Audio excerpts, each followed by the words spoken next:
주실 하나님의 말씀은 욥기 38장 1절에서 7절 말씀입니다. 욥기 38장 1절에서 7절 말씀, 하나님의 말씀을 봉독하겠습니다. 그때에 여호와께서 폭풍우 가운데에서 욥에게 말씀하여 이르시되 부지한 말로 생각을 어둡게 하는 자가 누구냐? 너는 대장부처럼 허리를 묶고 내가 내게 묻는 것을 대답할지니라. 내가 땅에 기초를 놓을 때에 내가 어디 있었느냐? 내가 깨달아 알았거든 말할지니라. 누가 그것의 도량법을 정하였는지 누가 그 줄을 그것의 위에 띄었는지 내가 아느냐? 그것의 주추는 무엇 위에 세웠으며 그 모퉁이 돌을 누가 놓았느냐? 그때에 새벽별들이 기뻐 노래하며 하나님의 아들들이 다 기뻐 소리를 질렀느니라. 아멘. 사랑하는 데오스 공동체 학생 선생님 여러분, 오늘 예정대로라면 여러분들을 본당에서 만났어야 되는데 예기치 못한 일로 인해서 한 주 미뤄서 또다시 온라인으로 예배를 드려야 되는 일이 생겼습니다. 이 하나님의 뜻은 우리가 참 알 수 없는 것이고 우리가 미래를 미루어 예상할 수가 없는 것이죠. 인간들은 참 한계가 있습니다. 제가 예전에 읽었던 톨스토이의 소설 가운데, 단편 소설 가운데 사람은 무엇으로 사는가라는 그 소설이 있었는데 그 중에 한 장면이 있습니다. 그 구두를 만드는 곳이었습니다. 구두를 만드는 곳에 어떤 건장하게 잘생긴 그리고 또 부자인 사람이 딱 나와가지고 가죽을, 아주 또 좋은 가죽을 가져왔어요. 큰 가죽을 탁 이렇게 펼쳐 보이면서 내가 신을 장화를 만들라라고 얘기를 합니다. 잘 만들어야 된다. 그리고 그리고 자기가 가지고 온 그 가죽이 굉장히 좋은 가죽이다라고 얘기하면서 신신당부하고 꼭 이걸 만들어내라고 얘기를 했는데 그 얘기를 듣고 천사였던 사람이죠. 천사였던 그 사람이 그 구두 그 견습공이 돼서 그 사람이 구두를 만들게 되죠. 천사였던 그 구두를 만드는 사람이 된 사람이 구두를 이렇게 제작을 하게 됐는데 그 주인이 이 천사가 만드는 모습을 보니까 너무 이상한 거예요. 장화를 만들려면 여러분 어떻게 만들어야 됩니까? 이걸 수선을 하려면 그 가죽을 넓게 크게 이렇게 잘라야 되는데 보니까 너무 작게 이렇게 만드는 거예요. 너무 이상해서 이렇게 지켜보고 있으니까 걱정해서 말하니까 괜찮아요. 내가 다 알아서 할 테니까 걱정 마십시오. 라고 이렇게 하는데 아무리 봐도 이상한 거예요. 근데 그 결과물이 뭐였느냐? 장화를 만들려고 그랬는데 슬리퍼를 만들어냈죠. 근데 슬리퍼를 만들어내가지고 걱정을 하는 거죠. 어떡하지? 저 사람이 클라이언트가 와서 얘기하면 굉장히 난감한 상황이잖아요. 걱정하고 있는데 갑자기 문이 덜컥 열립니다. 열리는데 그 사람의 그 종이 온 거예요. 그 사람의 일하는 사람들이 와서 슬픈 얼굴로 묻습니다. 방금 전에 우리 주인님이 집에 도착하자마자 갑자기 돌아가셨습니다. 그래서 장화는 만들지 마시고 수의를 입고 난 다음에 신발은 아주 간단하게 슬리퍼만 만들어 주십시오 라고 탁 떠나려고 하는데 기다리십시오 하면서 딱 주는 게 뭡니까? 슬리퍼를 딱 줍니다. 그래서 깜짝 놀랐죠. 어떻게 일을 알지? 그 나중에 그 천사가 설명을 해주는 것이죠. 사람은 무엇으로 사는가? 의 주제 중에 하나가 인간이 절대로 가질 수 없는 것, 그게 뭡니까? 미래를 아는 것. 이렇게 얘기하죠. 미래를 아는 것. 우리의 미래는 예측할 수 없다 라는 교훈을 주는 책이었죠. 예, 여러분들 한번 꼭 읽어보시기 바랍니다. 사람은 무엇으로 사는가. 우리도 알 수 없었죠. 예, 저번 주에만 하더라도 이태원에서 그 일이 일어날지 우리가 어떻게 알았겠습니까? 몰랐습니다. 근데 하나님께서 우리에게 또 교훈을 주시고 있죠. 이런 교훈은 우리뿐만 아니라 수많은 믿음의 선진들도 받았습니다. 인간은 너무나 한계가 뚜렷한 존재입니다. 이 코로나라는 그 바이러스는 이 인류 역사상 유래를 찾아보기 힘들 정도로 굉장히 독특한 바이러스입니다. 이 바이러스가 굉장히 머리가 좁고 영리하고 굉장히 많이 진화된 바이러스라 그러죠. 치명률, 그리고 전파력, 그리고 한 사람당 전파할 수 있는 역량, 이 모든 것들이 우리가 예상했던 바이러스보다 다 뛰어넘는다고 합니다. 예측할 수 없는 바이러스. 그리고 바이러스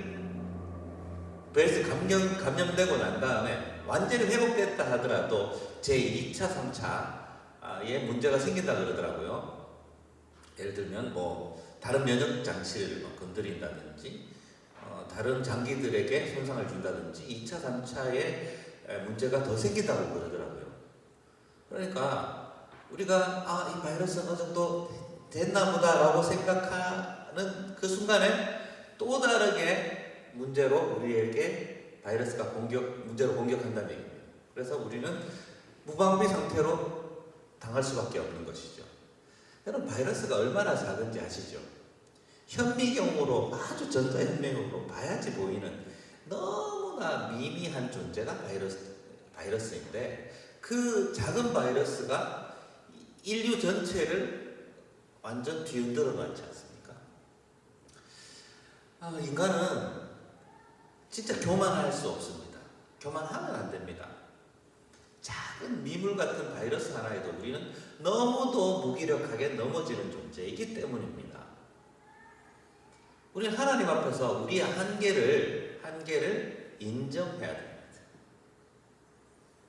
오늘 본문에 욥이 그랬습니다. 욥은 하나님 앞에서 자기의 의로움을 계속 얘기했던 사람입니다. 자기 행동의 정당함을 계속 설파했습니다.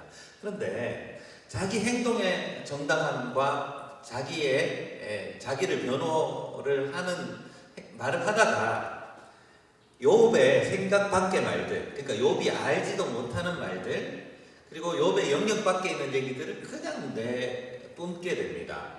욥과 그 세 친구를 통해서. 여러분, 욥기서가 굉장히 내용이 깁니다. 욥기서가 42장까지 있어요. 42장까지. 되게 길죠? 근데 1장부터 37장까지의 얘기는 욥의 얘기고, 욥과 그 친구들의 논쟁에 관련된 얘기입니다. 근데 욥과 그 세 친구들은 지금으로 말하면 엄청난 석학들입니다. 공부를 참 많이 했던 사람들입니다.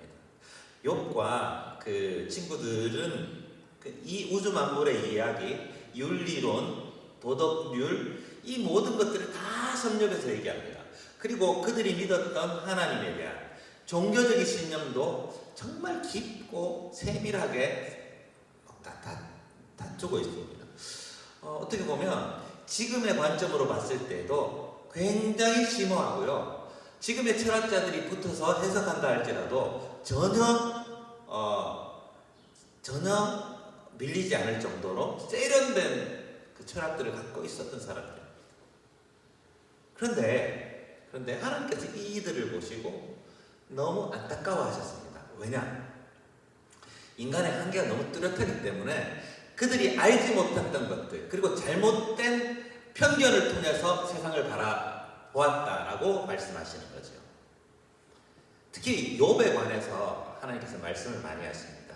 근데 알고 보면 욥은 억울한 점이 참 많죠. 욥의 행동에 비해서 그 얻었던 그 질병이라든지 가족의 죽음이라든지 재산의 피해는 엄청나죠. 욥이 그 정도로 나쁜 행동을 했던 사람이 아니거든요. 어떻게 보면 그 반대죠. 많은 사람들이 욥을 칭송할 만큼 참 반듯했던 사람입니다. 그리고 하나님 앞에서도 온전하게 서기 위해서 그 아들 한 사람 한 사람, 자녀들 한 사람 한 사람을 위해서 늘 기도하고 제사도 드리고 했던 사람입니다. 자녀에게도 관심을 기울이고 애를 썼던 사람인데 이 사람에게 정말 황당한 그런 징벌 아닌 징벌이 내려진 겁니다. 이건 어떻게 설명할 수 있을까? 이 세 친구는 이 모든 문제가 욥의 문제다. 욥 당신이 저질렀던 죄의 결과다. 이렇게 얘기합니다. 그런데 욥은 참 억울했죠. 그렇지 않습니다. 저는 나름대로 열심히 살았습니다. 그 일을 하나님이 잘하십니다. 라고 변호하다가 자기가 아는 지식을 쫙 내세워요. 그런데 하나님께서 그 모습을 하나씩 보셨다는 얘기입니다. 그런데 이건 아니야 라고 얘기하시는 부분이 있었습니다. 그래서 오늘 본문 38장에서 하나님께서 폭풍 가운데에 욥에게 나타나셔서 말씀하십니다. 욥, 네가 했던 말을 네가 다 알고 있느냐? 라고 물으십니다. 그런데 본문 말고 나중에 나오는데 욥은요 이 모든 말들에 대해서 한마디도 대답하지 못합니다. 결국 42장에 이렇게 말합니다. 내가 죽게 대하여 귀로 듣기만 하였는데 이제 눈을 들어 주님을 봅니다. 라고 말하고 하나님의 그 말씀을 반박을 하나도 못해요. 그냥 하나님 말씀 듣고 네 알겠습니다. 이 정도예요. 그걸로 끝이에요. 근데 하나님께서 지적하시는 부분들이 있습니다. 뭐라고 지적하시냐면 무지한 말로 생각을 어둡게 하는 자가 누구냐? 이렇게 물으시죠. 바로 욥을 앞에 두고 네가 아니냐? 이렇게 물으시는 거죠. 자, 내가 땅에 기초를 놓을 때 너 어디 있었니? 라고 묻습니다. 이 질문은 우리한테도 똑같이 해당되는 얘기입니다. 하나님께서 천지를 창조하셨을 때 하나님께서 이 우주 만물에 기초를 딱 닦으실 때 너는 어디 있었느냐? 라고 물으십니다. 대답할 수 있습니까? 대답 못하죠. 하나님은 분명히 우리에게 물으십니다. 너는 어디 있었느냐? Where were you? Where have you been? 너 어디 있었어? 우린 그때 없었잖아요. 근데 그때 하나님은 계셨죠. 하나님은 아십니다. 하나님은 우주의 모든 기초를 아시고 시작을 아십니다. 지금 과학자들이 뭐라고 얘기합니까? 빅뱅을 얘기합니다. Singularity. 특이점 얘기합니다. 특이점에서 시작됐다. 그 특이점이 빅뱅으로 터졌든지 어쨌든 간에 갑자기 확산되면서 많은 행성들, 항성들이 생기고 은하가 생기고 그죠? 그 모든 이치들이 일어나고 우주가 점점점 커지고 우주가 확장이 되고 그리고 우주 팽창, 우주 배경 복사가 되고 이런 일이 일어났다. 지금 성경이 기록됐지만 아마 그 얘기가 나왔을 겁니다. 이렇게 일어났는데 자 여러분 그것들을 막 과학적으로 막 연구하고 있지만 사람 탁 잘라 얘기해서 그 과학자들조차 이렇게 묻는다면 대답 못합니다. 봤어? 니들이 봤어? 라고 얘기할 때 그 어떤 과학자들이 대답할 수 있나요? 대답 못할 겁니다. 추론은 할 수 있죠. 우주가 저쪽으로 계속 적색 그 배경으로 그 복사가 왜곡이 돼서 점점 퍼져나가는 그 모습을 보니까 맨 처음 시작점이 있었던 것 같습니다. 그게 점점 팍 커져서 됐으니까 아마 맨 처음에는 커다랗게 뻥 터지지 않았을까 라고 생각해서 빅뱅이라고 얘기를 했죠. 그래서 처음에 농담처럼 놀리는 말로 그러면 커다랗게 뻥 터졌겠네 라는 뜻입니다. 그게 빅뱅이. 그래서 사람들이 빅뱅이 그런 건가? 그래서 놀리다가 빅뱅이 됐는데 나중에 그 이름 놀리는 말이 나중에는 실제로 이론화돼서 빅뱅 티어리가 됩니다. 빅뱅 이론이. 근데 그 어떤 전문학자들도 이 처음의 시작, 특이점이라고 그러죠. 그 singularity라는 그 지점에 대해서 설명할 수 있는 사람이 있을까요? 없습니다. 확실하게 말씀드릴게요. 특이점의 그 이론적인 얘기인데 그 처음 시작점을 설명할 수 있는 과학자들은 없습니다. 욥뿐만 아니라 욥의 세 친구뿐만 아니라 지금 21세기에 있는 수많은 과학자들도 그 특이점을 설명할 수 없습니다. 그 과학자들의 얘기예요. 제 얘기가 아니라 엄청나게 많은 천문학자들이 연구를 했겠죠. 했지만 아무리 연구해도 그건 진짜 모르겠다. 정말 모르겠다 라고 끝난 지점입니다. 거기는 너무 단순하게 이 물음을 할 수 있죠. 자, 땅에 기초를 놓을 때 내가 어디 있었느냐? 이 물음을 똑같이 할 수 있습니다.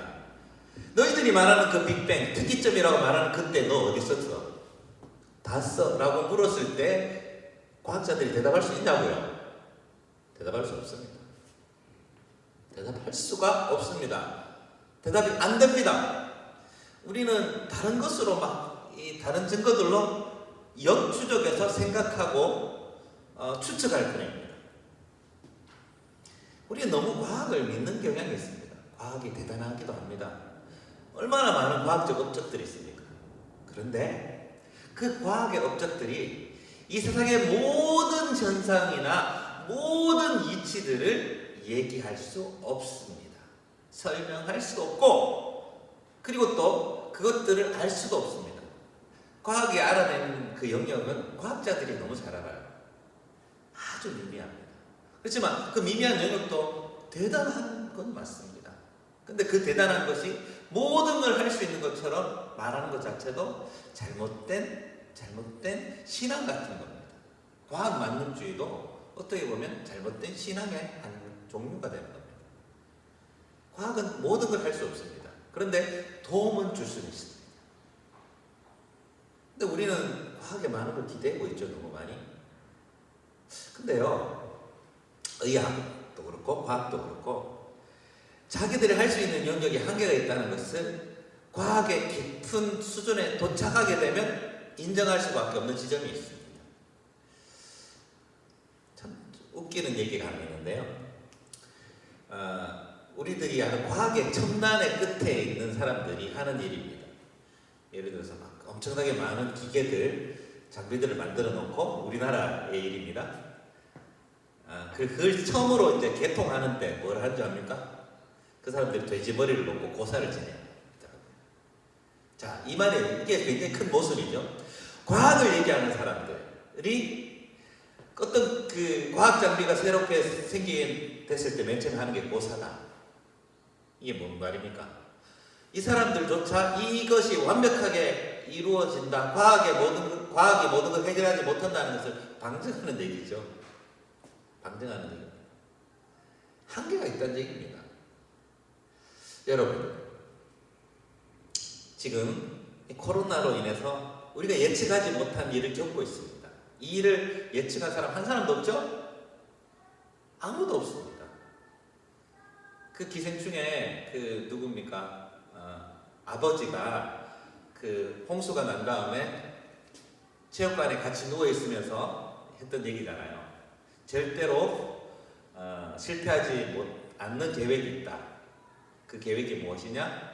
아무런 계획을 하지 않는 것이다 라고 얘기했죠. 그게 뭐냐? 우리 인간의 계획은 늘 실패한다는 얘기입니다. 과학의 발견도 마찬가지입니다. 여러분, 과학의 발견에 굉장히 많은 경우가 자기도 생각하지 못했는데 갑자기 툭 튀어나왔다는 얘기입니다. 예를 들어 페니실린 같은 경우도 그렇고. 페니실린은 뭐 예측에서 나왔습니까? 우리가 지금 쓰는 전자레인지도 마찬가지고 전혀 예측하지 못했던 데서 갑자기 튀어나온 거 아닙니까? 전자레인지는 레이더 개발하다가 갑자기 튀어나왔죠. 그리고 포스트잇 같은 경우는 마찬가지예요. 포스트잇은 접착 테이프를 잘못 이렇게 그 실험 계획하다가 안 붙으니까 다 떨어지는 잘못 만든 테이프에서 시작된 게 포스트잇 아닙니까? 예측하지 못했던 상황에서 얻은 결과물들이 참 많습니다. 그러니까 인간 스스로를 믿으면 안 돼요. 인간은 한계가 있습니다. 욥기에 기본 주제 흐름을 우리가 꿰뚫 수 있는 쏙 깊은 주제는 바로 인간의 한계를 얘기하는 겁니다. 여러분, 인간의 한계를 인정하는 순간 우리는 하나님을 바라볼 수밖에 없습니다. 여러분, 하나님을 좀 바라봅시다. 하나님은 어떤 분이시고 하나님은 우리에게 무엇을 주시는 분이신가? 인간의 한계를 딱 도달해야지 우리는 하나님을 볼 수 있습니다. 여러분, 인간의 한계가 어딜까요? 인간의 한계는 바로 사망이라는 주제입니다. 죽음 앞에 섰을 때 우리는 너무도 무력한 존재 아닙니까? 한계가 지나가야지, 한계선에 도달해야지 우리는 그 누군가를 바라볼 수 있습니다. 욥이 자기 지식의 한계, 자기의 삶의 한계에 도달했을 때 하나님을 만났잖아요. 우리도 마찬가지입니다. 우리도 우리의 영역의 한계의 끝은 바로 사망인데 그 사망의 순간에 우리는 하나님을 바라봐야 됩니다. 여러분들이 사망의 순간에 오기 전에 여러분 하나님을 제대로 만나길 바랍니다. 그래야지 우리는 그 사망 너머의 하나님을 온전히 경험할 수 있게 되는 것입니다. 여러분, 한계가 있어요. 사람은. 코로나 작은 바이러스도 우리는 정복하지 못했습니다. 앞으로 완벽하게 정복할 수 있는 바이러스는 없을 겁니다. 왜? 새로운 바이러스가 오기 때문에. 그럼 그 바이러스 또 싸워도 될 거예요. 계속 이게 반복됩니다. 그러면 그 생각하지도 못했던 수많은 일들을 우리는 어떻게 대할 것인가? 겸손한 마음으로, 하나님을 바라보므로, 하나님이 어떻게 이끌어 나실지를 기대하고 소망하는 마음으로 모든 일을 헤쳐나가야 됩니다. 우리의 인간의 존재의 끝인 사망을 두고서도 하나님을 온전히 바라봐야 됩니다. 그 사망 너머에 계신 하나님을 온전히 인정할 때 우리 인간이 인간다워지는 겁니다. 욥이 이 폭풍우 가운데, 죽을 것 같은 그 폭풍우 가운데에 하나님을 볼 수 있었던 것처럼 여러분들이 한계선상에서 하나님을 만나시기를 바랍니다. 하나님 아버지 감사드립니다. 우리가 늘 한계를 경험합니다. 그 한계 넘어 있는 하나님을 온전히 바라보게 하여 주시고 나의 나약함을 인정함으로 말미암아서 하나님의 강하고 하나님의 능력이 있으시고 하나님의 그 강력한 힘을 의지하며 나갈 수 있도록 우리를 이끌어 주시옵소서. 이 코로나 가운데 고통당하는 사람을 주님께서 기억하여 주시고 주님의 방식으로 위로하여 주시고 또한 우리들도 적극적으로 그들을 도울 수 있는 마음과 의지를 허락하여 주시옵소서. 예수님 이름으로 기도합니다. 아멘.